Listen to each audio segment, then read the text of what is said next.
Every little thing that breaks your heart is welcome here.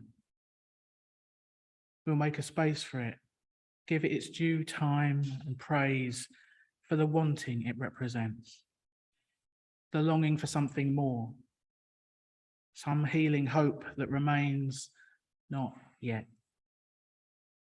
We promise no magic, no making it all better, but offer only this circle of trust, this human community that remembers, though imperfectly, that sings and prays, though sometimes awkwardly, this gathering that loves, though not yet enough.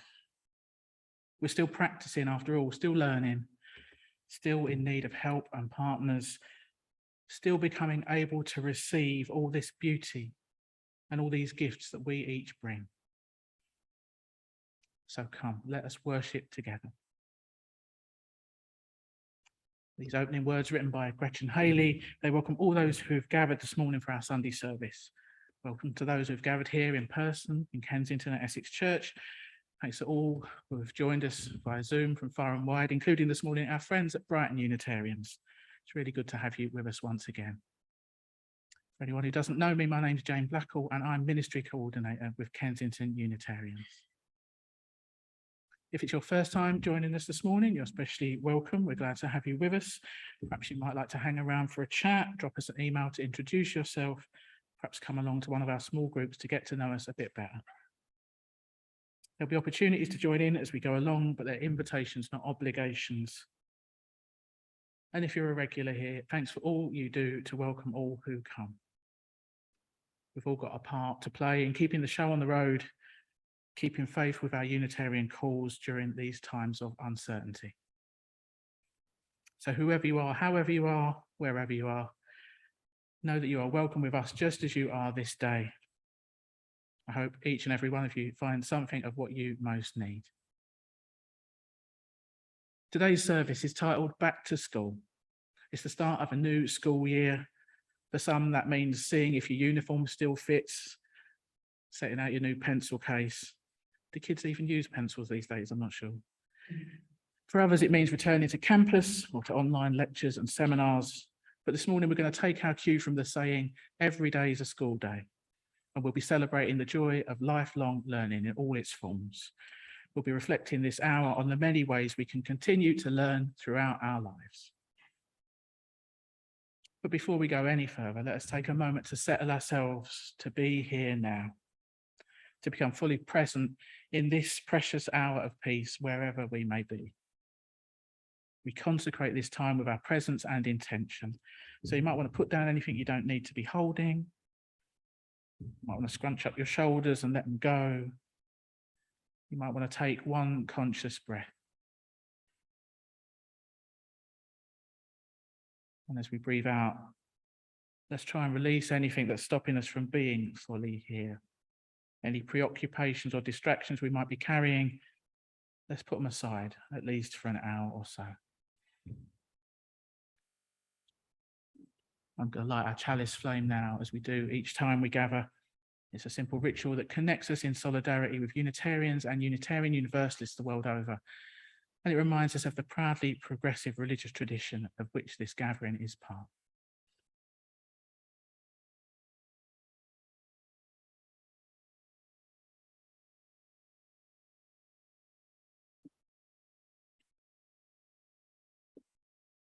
We've gathered here in search of answers to life's questions. We've come in search of understanding, in search of community. We've come in search of hope and healing, in search of sanctuary. Let this be a place not only of searching, but of discovery.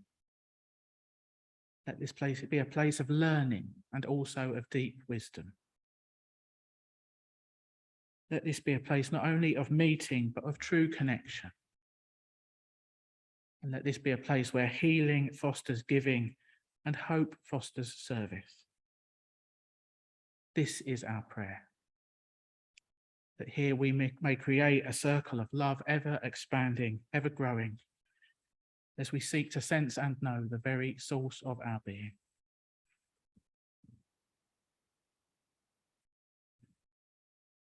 So let's take those joys and concerns into an extended time of prayer and reflection now. These words are based on some by Annie Forster. You might want to adjust your position to get comfortable. You might want to close your eyes or soften your gaze. You might want to look at the chalice.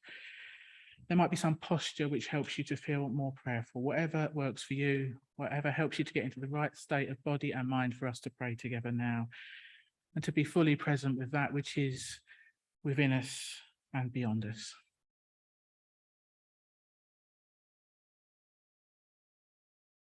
Spirit of life, God of all love, in whom we live and move and have our being, we turn our full attention to you, the light within and without, as we tune into the depths of this life and the greater wisdom to which and through which we are all intimately connected. Be with us now as we allow ourselves to drop into the stillness and silence at the very centre of our being.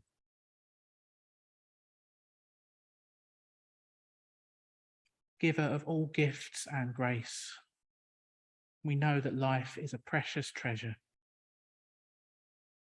Though we would appear at times to squander it, remember all those ways in which we do not. When we are happy, accept our outpouring joy as gratitude for all opportunities, both accepted and ignored. When we are broken, accept our tears and anger as gratitude for feeling deeply, for our capacity to care. When we reach out to others, accept our caring acts as gratitude for the gifts of conscience and compassion. When we choose solitude, accept our silence as gratitude for the depth of spirit we are seeking. When we act thoughtlessly, accept our mistakes as gratitude for the freedom we have in our lives. When we act foolishly, accept our careless lapses as gratitude for the lessons we have yet to learn. When we share our stories, accept the telling of our lives as gratitude for friendship, family, community, and connection. And when we worship, accept our humble rituals and offerings as symbols of gratitude for all they mean to represent.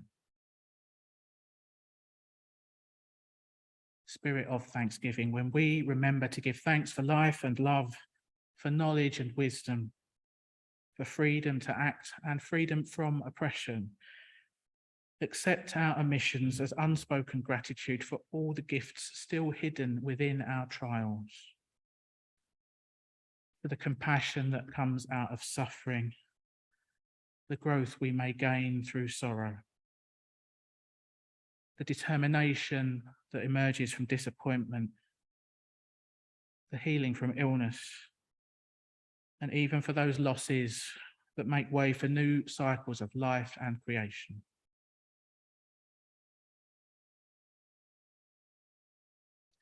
In a few moments of shared stillness now, let us call to mind those people and situations who are on our hearts, particularly this morning, and take some time to hold them gently in loving kindness.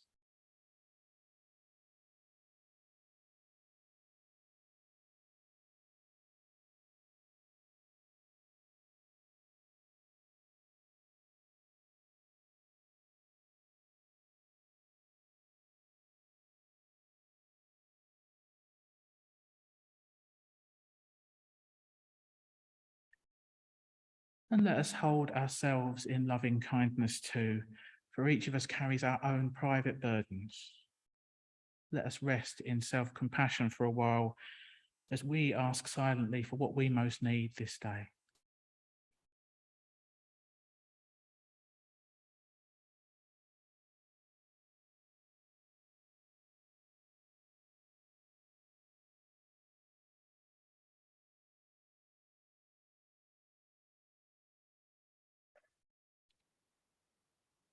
And let us take a further moment to reflect on the week just gone in a spirit of gratitude.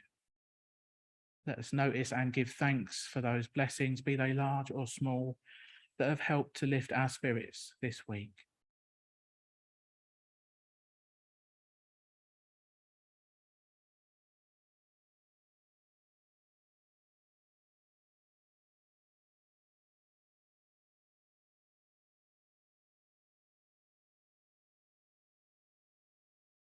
Spirit of life, God of all love, as this time of prayer draws to a close, we offer up our joys and our concerns, our hopes and our fears, our beauty and our brokenness, and we call on you for insight, healing and renewal.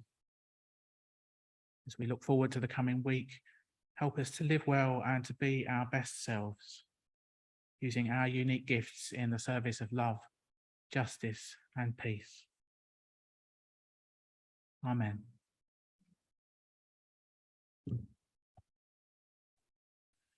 Time to sing. Our first hymn today is "The Flame of Truth is Kindled." For those of you present at the church in person, the words are on your hymn sheet, and for those joining from home, they'll be up on your screen in just a moment for you to sing along. Feel free to stand or sit as you prefer as we sing "The Flame of Truth is Kindled."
Back to School Supplies by Vanessa Rush Southern.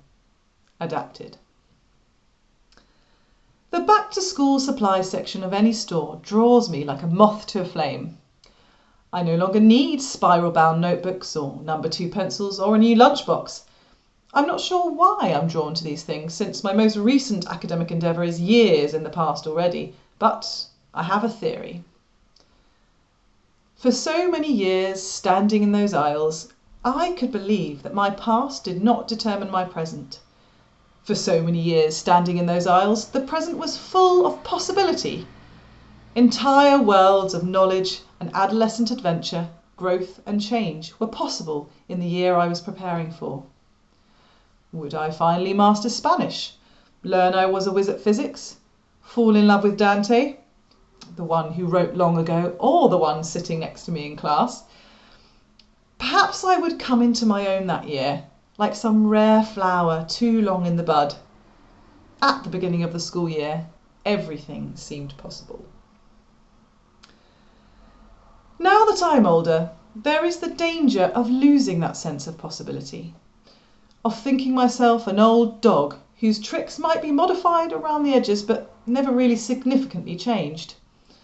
There is the danger that you and I start to think that it is practical to live into our limitations rather than press up against them.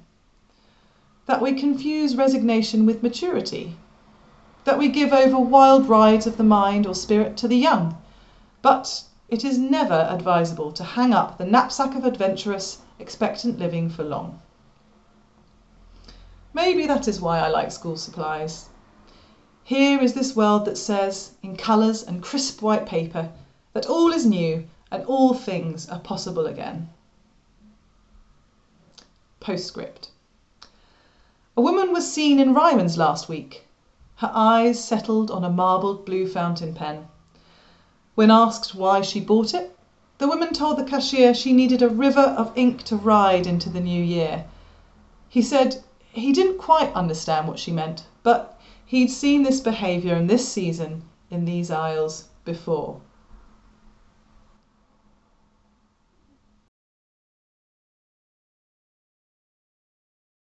Thanks, Lucy.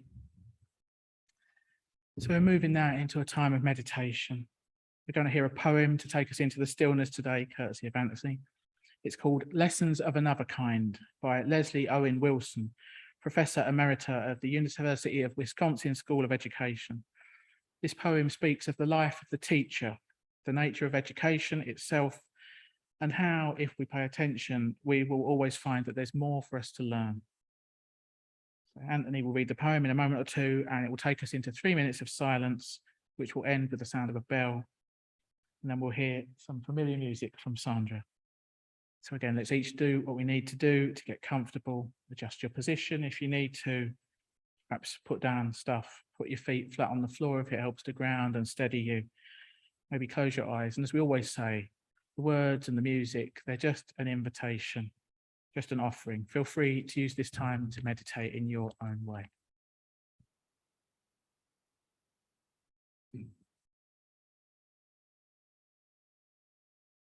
Lessons of Another Kind by Leslie Owen Wilson.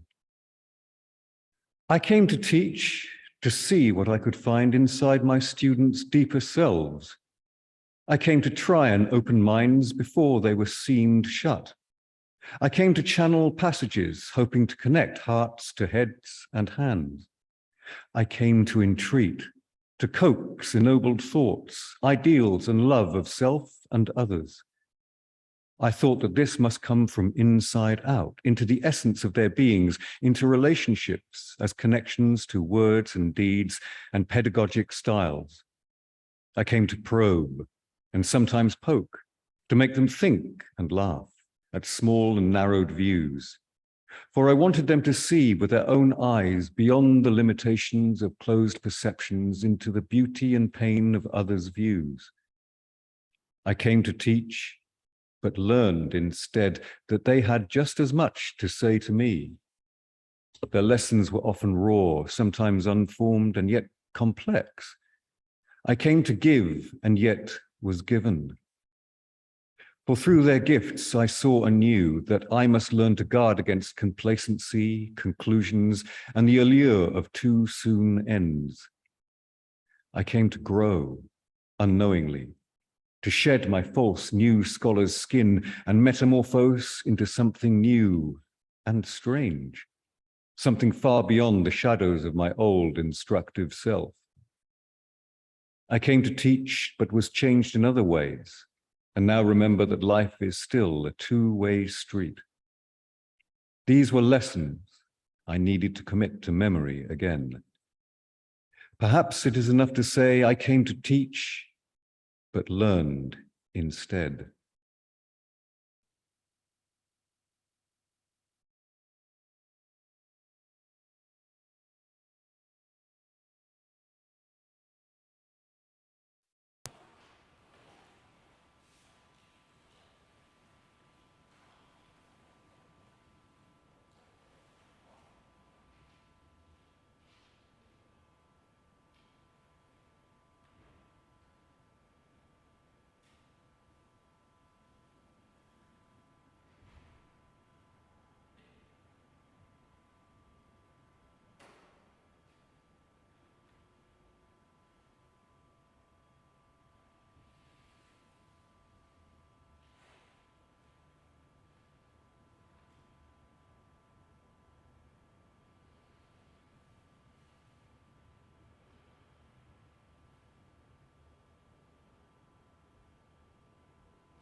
The Astonishing Question by Barbara Road. The most important question anyone ever asked me, besides, will you marry me, was asked by our First Minister the day after I had met with two unhappy and somewhat hostile members of the congregation who didn't like some of the decisions of the subcommittee I was chairing. He said, "Well, Barbara, what did you learn from that?" The question startled me. In his place, I would have asked, "How was it?" or "How did it go?" Meaning, was it terribly unpleasant? Or did it turn out the way you hoped it would? Or even, I blush to admit, did you win? His question helped me recognize that there are more profitable ways of looking at my experience than evaluating it in terms of pleasure or pain, or how well it conformed to the scenario I had written in my head. I began, in the following months and years, to ask myself more frequently, how did this experience change me and the world around me?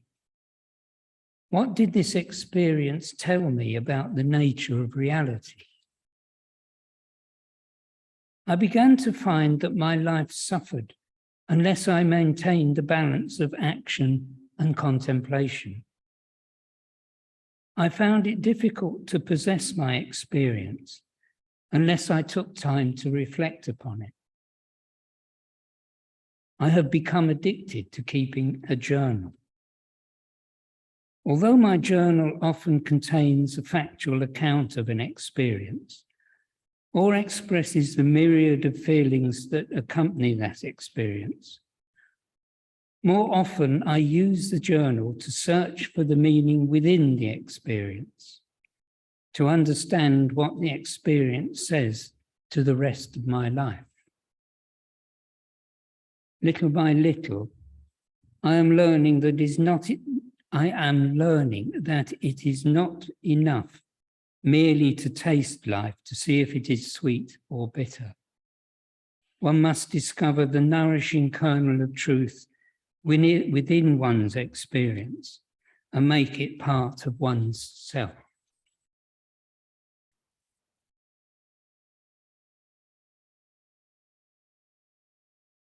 Thanks, Brian. So it's that time of year again.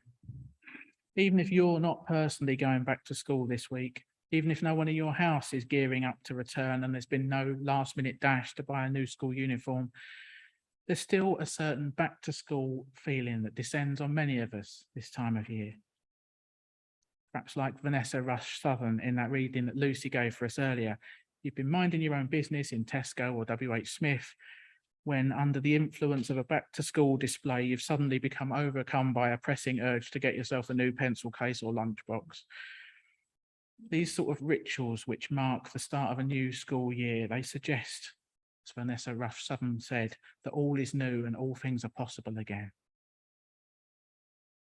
For most of us gathered here this morning, our school days are far behind us, at least in the sense of being students on the receiving end of compulsory full-time education. I know we've got a number of teachers in our wider congregation and ex-teachers. I also know some of us are perpetual students who can't resist going back for one more course and one more course because there's always more to learn.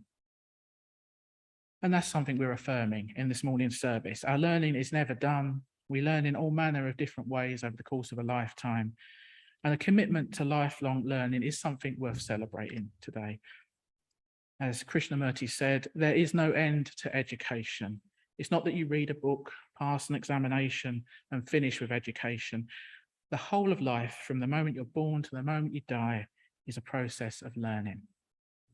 Words from Krishnamurti. And if you're here, they're on the front of your order of service. And if you're at home, you can find them on the church website, along with the rest of the text of today's service. Unitarians have always tended to be people who value education highly. when our non-conformist forebears were excluded from higher education on the basis of their faith 250 years ago, you had to subscribe to the 39 articles of the Church of England if you wanted to graduate from the likes of Oxford or Cambridge. So Unitarians helped to set up dissenting academies where radical thinkers took in those who could not in good conscience profess to believe in things that they didn't think were true, and they educated them to university level. Additionally, our Unitarian forebears advocated for education of women and girls, so it's always been important to us. And often when we think about learning, about education, we think about it in terms of institutions, schools and colleges and universities. And I did give the service today the title Back to School, after all.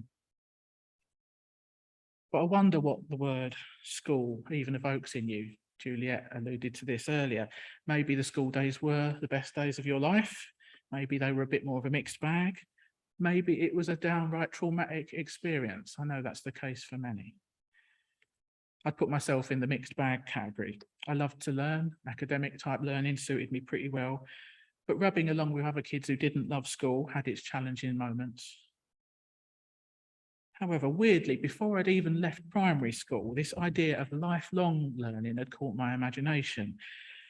Once a year, and I think this would be in the mid-80s, say 1985, the council would pop a fairly weighty brochure through our letterbox. It would detail all the courses available in night school in Tower Hamlets and possibly also in neighbouring boroughs.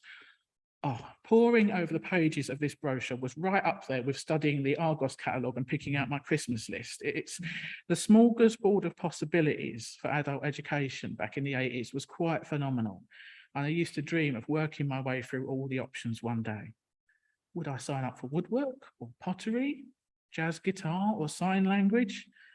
Me and my mum did sign up for the pottery class together when I was 10, and some of the results of that year are still in our front room.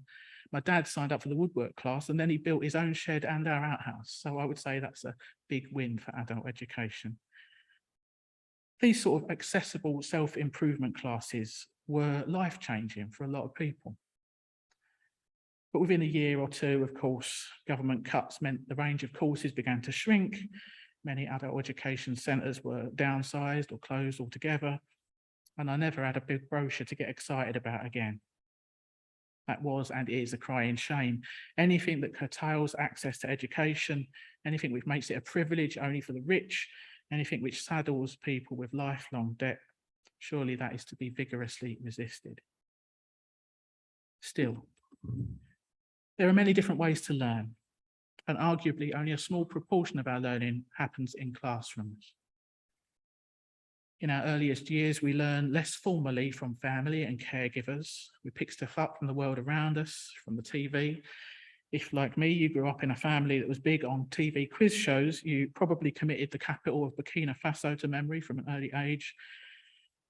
And this sort of rote learning of facts has its place, especially if you want to try your luck on Who Wants to Be a Millionaire. But there's so much more to learning than just memorizing stuff. We learn practical skills by watching others and copying them. We might learn how to make pastry or jam or jumpers from following our nan around as a child. We might pick up the know-how for car or bike maintenance while hanging out with an older relative in a garage on a weekend while they're tinkering. Maybe you're a lifelong bookworm instead. Many of us here are voracious readers, I know, or latterly audiobook listeners. Our Heart and Soul regulars on a Sunday night are always swapping tips for the latest audiobook. And these days, the internet has opened up a whole world of information to us, including access to many educational resources that would previously only have been available to a few. These days, if I can't call a certain fact to mind, or I don't know how to fix something technical, my first port of call is to ask Google. More often than not, Wikipedia will sort me out, or a discussion group will point me in the right direction, or someone will have created a handy YouTube tutorial to lead me through a process step by step. Now, of course, internet learning has to come with a health warning of sorts, as along with this great democratization comes the lack of any pre-filtering, the lack of any guarantee of accuracy or independence of the sort that you might assume, whether rightly or wrongly, when learning from a more traditional source or institution. The internet is a wonderful resource, and at the same time, we must always use a bit of discernment, question the accuracy and the agenda of anything we encounter, and be alert to manipulation and misinformation.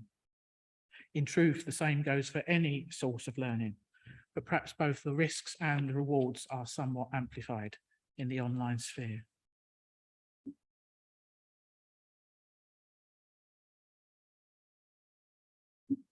Another hugely important way in which we learn, and Michaela mentioned this, is from personal experience. Sometimes you might hear people joke that they've been to the University of Life or the School of Hard Knocks. It seems to me that such things are often said, maybe usually said, with the intention of disparaging academic learning and implying that book learning has no real value or relevance in the real world. But surely learning from books and learning from life are both valuable and complementary. That reading from Barbara Roeder, which Brian just gave for us, that suggests that when we have a noteworthy experience in life of any sort, it might be a negative or positive feeling experience to us. Either way, the suggestion is that we should ask ourselves, what did you learn from that? Or how did that change my experience of reality? We can also learn from the experience of others, and that learning can be especially rich if we mix with people who's got different ages, of backgrounds, people whose life experiences are different from our own. And again, the internet comes into its own here because it enables us to seek out other voices, to seek out people whose paths we might never cross in our ordinary lives, and to listen and learn about life from a different perspective through their testimonies. All these forms of learning, and doubtless many others I've not made reference to this morning, they are vital. We reach out and grab opportunities to learn however they present themselves to us throughout the course of our lives. And it's important to remember that we generally learn in a way that's appropriate to our age and our stage of development.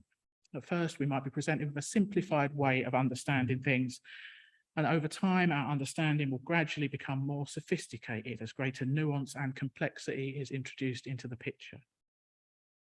It's generally an error, I reckon, to get too attached to what we were taught in an earlier stage of development.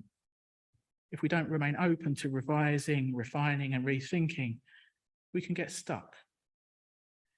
And it's important to keep our knowledge and understanding up to date. Scientific understanding in particular is being refined all the time. So, for example, it's perhaps more important to comprehend the scientific method or to be statistically literate in order to interpret ambiguous data and news stories, rather than specifically memorizing equations or holding tight to facts that we were taught 40 years ago, but which have been surpassed by more recent insights. Or in another domain, our understanding of history is being reassessed as we slowly become more aware of the privileged lenses that history has often been taught through, and the voices and perspectives that have long been suppressed or distorted are at long last coming to light. Because sometimes it's important to be able to unlearn and let go of what we thought we knew in order to adapt to a rapidly changing world. Maybe some of our prior understanding was mistaken or distorted or an oversimplification of a far more nuanced and complex reality. Some, perhaps a lot of what we learned is good and trustworthy and truthful. Some perhaps not so much. And we need to discern which is which. We might think of that process of discernment as the spiritual dimension of learning. It's something we practice here together at church. We pride ourselves on drawing on wisdom from many sources, drawing on many diverse voices and traditions. But we also attempt to be discerning and critical and discriminating in the positive sense of that word, as we attempt to sort the wheat from the chaff. We hold up new sources against what we already trust to be true. We measure them against our personal experiences, and we check for coherence and congruence with our dearly held values and principles. And I know many of you are engaged in the same sort of search in your own individual spiritual journeys, seeking truth and understanding, cultivating virtue, discernment, and wisdom, doing the work. We're changed by what we learn. It becomes part of us. It shapes our very way of seeing and being in this world. Learning is a lifelong process, and if we're doing it right, over time we will come to integrate what we've learned from so many different sources along the way, and perhaps we'll pass the learning onward too. So as I bring this to a close, I just want to return to those words by Leslie Owen-Wilson, which Antony read for us for the meditation, just a few abridged fragments. It's written from the teacher's point of view, but as she says, I came to teach, but was changed in other ways, and now remember that life is still a two-way street. It reminds us how transformative the process of both learning and teaching can be. She wrote, I came to teach, to see what I could find inside my students' deeper selves. I came to try and open minds. I came hoping to connect hearts to heads and hands. I came to entreat, to coax ennobled thoughts, ideals, and love of self and others. I came to probe and sometimes poke, to make them think and laugh at small and narrowed views. So in that spirit, may we remain ever open and receptive to opportunities for learning, wherever they come from. And may it be so for the greater good of all. Amen. One more hymn. Our last hymn today is Praise the Source of Faith and Learning. Pretty self-explanatory. We're going to be singing it to a well-known and stirring tune, courtesy of Beethoven. Once again, the words are on your hymn sheet and they will be up on your screen. Let's sing. Praise the Source of Faith and Learning.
We've got a fair number of announcements today, many of which are back on the back of your order of service or on the Friday email if you're at home.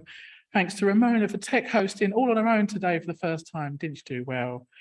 Thanks to Rachel for co-hosting at home, to Lucy, Anthony and Brian for reading, Thanks to Sandra for playing for us. For those of you who are in person, Marianne's going to be serving coffee, tea and biscuits in the hall after the service. If you want to stay for refreshments. Thanks, Marianne. Thanks to Liz for greeting today. But we are actually looking for more people to help out with the greeting and the tea and coffee. So please speak to Liz or Marianne if you are able to help and volunteer in the weeks ahead. For those who are on Zoom today, there'll be a virtual coffee time hosted by Rachel after the service. So do stay around and have a chat. We've got various small group activities going on during the week for you to meet up. Coffee morning online at 10:30 on Wednesday morning. There's still spaces left for Heart and Soul tonight or Friday at 7 o'clock. That's our contemplative spiritual gathering. This week is on the theme of healing. The in-person poetry group will be meeting this Wednesday at 7 o'clock. So do sign up with David Carter and send him your poems ahead of time via email so we can bring a print out for people to follow along. We've got an important conversation happening this Thursday evening on Zoom. I've not sent the link out yet. I'll do it on Wednesday. This is a congregational conversation to explore ideas about how we can actively cultivate ongoing connections between differing groups in our community now that we're doing fully hybrid services every week. Specifically, this is about how we can make sure that people who can only attend online and people who primarily attend in person continue to be in relationship and interact on a regular basis and feel like one united congregation. We want to give that some attention. We don't want either group to feel like second-class citizens, and that's going to take a bit of work. There are various opportunities and options for initiatives and programs we might set up. So we'd like to hear from people about what they would be most likely to engage with in order to target our limited resources and energy in the ways that would be most fruitful. If you're in touch with anyone who doesn't do Zoom, please let them know about this.